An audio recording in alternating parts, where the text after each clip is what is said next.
Last video එක බලපු නැති අය ඒකත් බලලා ඉන්න කියලා අපි ආරාධනා කරනවා. එතකොට තමයි මේ කියන එක තවත් හොඳට පැහැදිලි වෙන්නේ. එතකොට මම ලාස්ට් වීඩියෝ එකේදී කිව්වා නාමපද කොටස් දෙකකට බෙදෙනවා. ඒ මොනවද කියලා වෙන වෙනම පැහැදිලි කරනවා කියලා. අපි දැන් බලමු මේ නාමපද ප්‍රධාන වශයෙන් වෙන් කරනවා කියපු කොටස් දෙක මොනවද කියලා.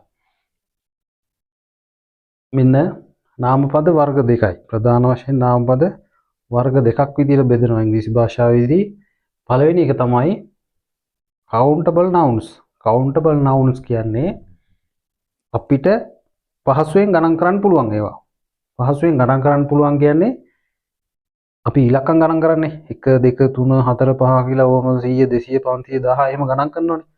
අන්න ඒ වගේ මේ නාමපදයක් දිහා බැලුවාම අපිට ඒක පහසුවෙන් ගණන් කරන්න පුළුවන් වෙන්න ඕන. 1 2 3 4 ආදී වශයෙන් කිසිම අපහසුතාවයකින් තොරව ලොකු ආයාසයක් ගන්න නැතුව අපිට ඒක ගණන් කරන්න පුළුවන් වෙන්න ඕන. ඒවට තමයි countable nouns කියලා කියන්නේ. එතකොට countables noun වලට මම උදාහරණ කිහිපයක් දෙන්නම්. අපි පොත කියලා ගත්තාම පොත් රාක්කයක් වුණත් ගණන් කරන්න පුළුවන් නේ. පුස්තකාලේ තියෙන පොත් ටික ඔක්කොම ගණන් කරන්න පුළුවන්. පැහැදිලි? අන්න එහෙම ගණන් කරන්න පුළුවන් ඒවා countable nouns. ගණන් කළ හැකි නාමපද. pan මේ pan කොච්චර තිබ්බත් අපිට පහසුවෙන් 1 2 3 කියලා ගණන් කරන්න පුළුවන් නේ.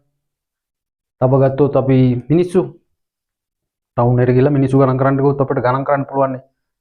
අන්න ඒ වගේ ඒවා පහසුවෙන් ගණන් කරන්න පුළුවන් ඒවට තමයි countable nouns කියලා කියන්නේ. එතකොට මේ countables noun වල ඒක වචනක් තියෙනවා බහු වචනක් තියෙනවා.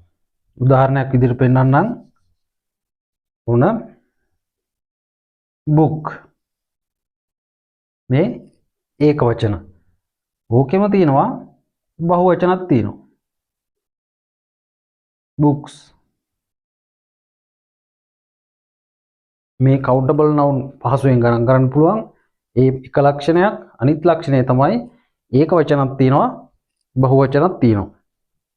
එතකොට දෙවෙනි එක තමයි uncountable nouns කියන්නේ. uncountable කියන්නේ අපිට මේක පහසුවෙන් ගණන් කරන්න බෑ. මෙහෙම දැක්ක ගමන් අපිට ගණන් කරන්න බෑනේ. මේ uncountable ඒවා අපිට දැක්ක ගමන් ගණන් කරන්න බෑ. ඒක එකක්. අනිත් එක තමයි මේකට උදව්වක් ඕන. කියන්නේ වෙන කාගෙන්වත් නෙමෙයි.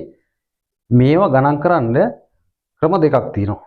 එකක් තමයි අන්තර්ජාතික මිනුම් එකක පාවිච්චි කරන්න ඕන.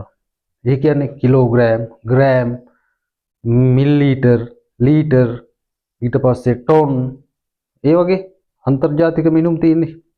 අන්න ඒ වගේ ඒකක පාවිච්චි කරන්න ඕන. ඒ එක ක්‍රමයක්. අනිත් එක මේ uncountable කියන නාමපද අපි මොකක් හරි භාජනයකට දැම්මොත් කෝප් එකකට, ටින් එකකට, බෑග් එකකට, එහෙම නැත්නම් පාර්සල් එකකට අන්න ඒ වගේ දාලා තමයි ගණන් කරන්න පුළුවන්. ඒ අරින්න මේ uncountable ඒවා ගණන් කරන්න වෙන ක්‍රමයක් නැහැ. ඊට අමතරව මේවට වෙන වෙනම වචන කීපයක් ඉංග්‍රීසි භාෂාවේ පාවිච්චි කරනවා. ටිකක්, ප්‍රමාණයක් වගේ දක්වන්න පාවිච්චි කරනවා. ඒ තමයි දෙවෙනි එක uncountable කියන එක. uncountable කියන එකට මම උදාහරණ දෙකක් දෙන්නම්. වතුර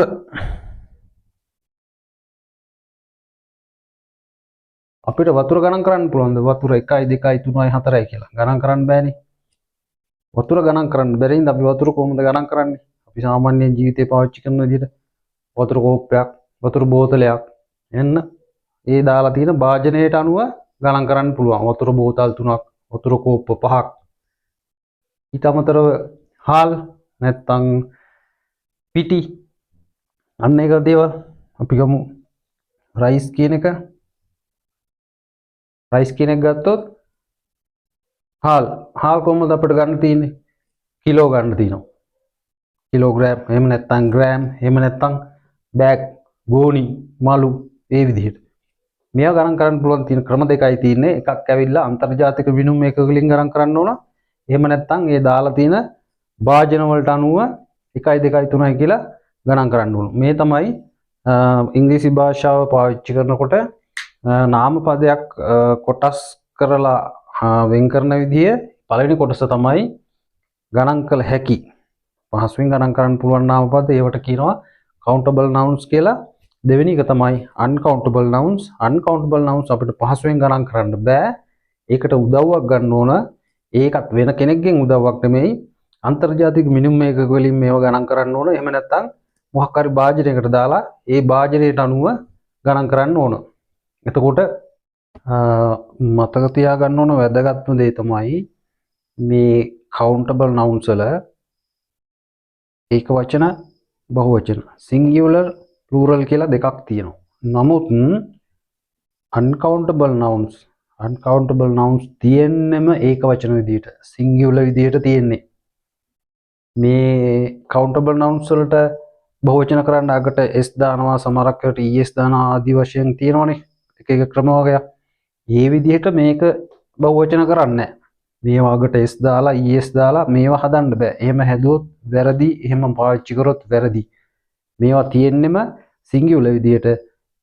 uncountable nouns කොයි මොහොතකවත් බහුවචන කරන්න බෑ. ඒවා තියෙන්නෙම ඒක වචන විදිහට. එතකොට countable nouns ඒක වචනක් තියෙනවා, බහුවචනක් තියෙනවා, singular plural කියලා. නමුත් uncountable nouns තියෙන්නෙම ඒක වචන විදිහට. එතකොට මේ පාඩම් හැම එකක්ම මුලින් ඉඳලම තියෙනවා. කලින් එකත් බලපු නැති කට්ටිය ඉන්නවනම් ඒකත් බලන්න, මේකත් බලන්න. මේ දෙක වෙන වෙනම උදාහරණ සහිතව මම ඊළඟ වීඩියෝ එකේ ඉතා ඉක්මනටම අරන් එනවා. එතකොට ආයෙත් ආරාධනා කරනවා මේක channel එක subscribe කරන්න, like කරන්න, යාළුවන්ට බලන්න, ඔයාලා දන්න කට්ටියට share කරන්න. ඊට අමතරව ඔයාලට මොකක් හරි ගැටලුවක් ප්‍රශ්නයක් තියෙනවා නම් මේ මම කරපු පාඩම සම්බන්ධව හෝ වෙනත් සම්බන්ධව comment section එකේ comment එකක් විදිහට ලියන්න. ඒවටත් ඒ වෙලාවෙම දකින්න පළවෙනි අවස්ථාවේදීම පිළිතුරු දෙනවා. අපි අලුත් වීඩියෝ එකකින් හම්බෙමු. bye.